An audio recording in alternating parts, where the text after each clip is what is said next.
If your train is delayed, how much compensation are you entitled to? In this video, I'll reveal the 3 key rights you have when using an ordinary, single or return ticket on National Rail, how to get compensation for a delay if you have a season ticket, and what to do if you're not satisfied with any complaint you lodge with the rail operator. I'm Barrister Daniel Barnett, a barrister practicing in central London, and I'm the presenter of the Legal Hour on LBC Radio. This is one of a series of videos I've made on your rights when travelling. To stay up to date with these and all my other legal explainers, please do subscribe to my channel and click the notification bell. Thank you.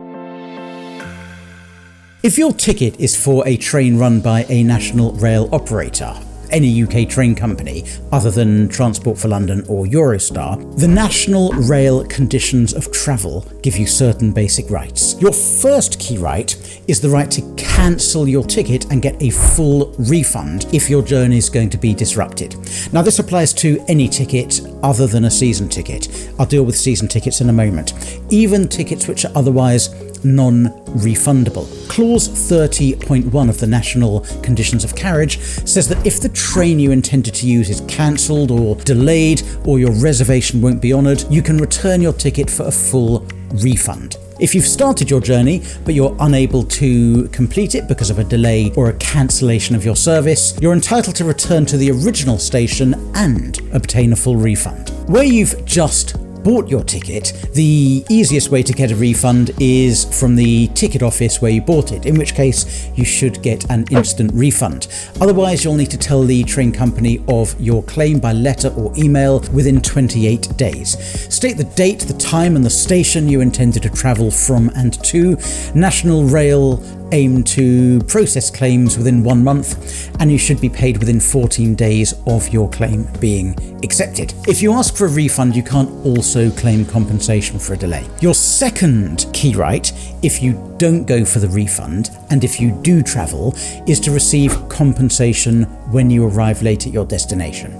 If you are delayed by 1 hour or more, under clause 32.1 of the National Conditions of Travel, you're entitled to compensation whether or not it was the rail company's fault, and whichever train company operates your route. At a minimum, you've got to be refunded 50% of the cost of a single ticket, or 50% of the affected half of your return ticket. If your operator subscribes to the delay repay scheme, as most companies now do, it will refund 100% of a single ticket, 100% of the affected half of your return ticket. So if your company is a delay repay operator and you're delayed by between 30 and 59 minutes, you're entitled to 50% compensation. If the company also subscribes to the delay repay 15 scheme and you're delayed by between 15 and 29 minutes, you can claim a 25% refund. Who is at fault, or whether the delay was beyond the train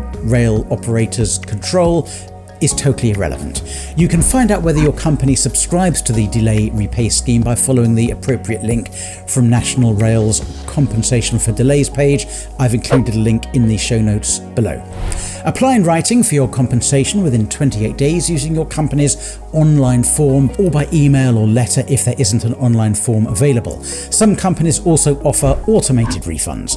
I travel on Thameslink when I commute. They very often offer automated refunds. Check your operator's website for details. Though some companies offer rail vouchers, you always have the right to insist on a cash refund. You do not have to accept a travel voucher. You can also apply to be reimbursed for additional costs caused by a long delay or cancellation, such as an overnight stay or alternative travel, but these are considered by your train operator on a case-by-case basis. A claim for these costs is only likely to succeed if you can show the company hasn't used reasonable care and skill in providing its services, as is required by Section 49 of the Consumer Rights Act 2015.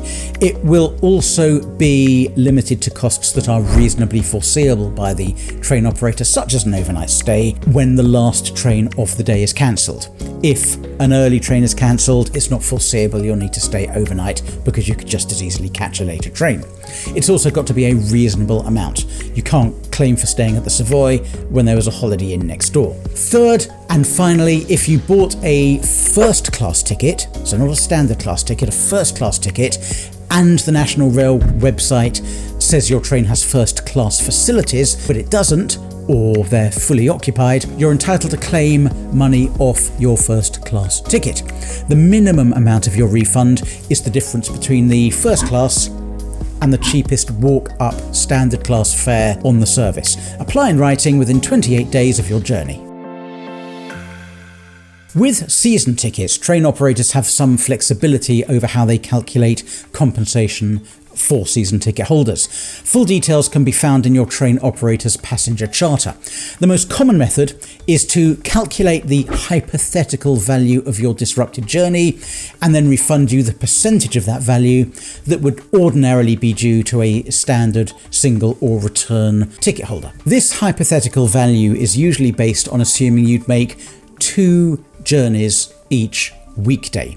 So a monthly season ticket is considered equivalent to 40 single journeys, and the value of your disrupted journey will be 1/40th of the price of your season ticket. Now, the same method is used for annual season tickets, although allowance is generally made for annual leave. As with ordinary single or return tickets, the level of delay that triggers compensation varies between train operators. Some operators, such as Thameslink or Great Northern Railway, offer enhanced compensation for season ticket holders in addition to the compensation I've just described. In addition, whether you've been delayed or not, where any train company fails to meet its performance targets, you'll receive an automatic discount when you renew your season ticket the following month or the following year. If your claim for compensation is rejected by the rail company, most train operators have an internal appeal process to give you a second bite at the cherry. This process is pretty much exactly the same as the original claim. If you're not satisfied with the outcome of your claim, or you've exhausted any internal appeal process that's available, you can usually take your claim to the Rail Ombudsman, and you can apply online to the Rail Ombudsman at any point within 12 months of the company's final response. You're also entitled to use the Ombudsman if the train company hasn't replied to your original application within 40 days. If the Ombudsman agrees that you're entitled to compensation, then its decision is binding on your operator and they should pay up. Where delays have left you very out of pocket, you can occasionally take a claim to the small claims court. Although that's likely to involve a court fee, it's likely to involve quite a lot of hassle, certainly more hassle than a complaint to the Rail Ombudsman. I hope you found this video useful. Here's another relating to travel, and here's another you might like. I'm Daniel Barnett. Thanks very much for watching. Bye bye.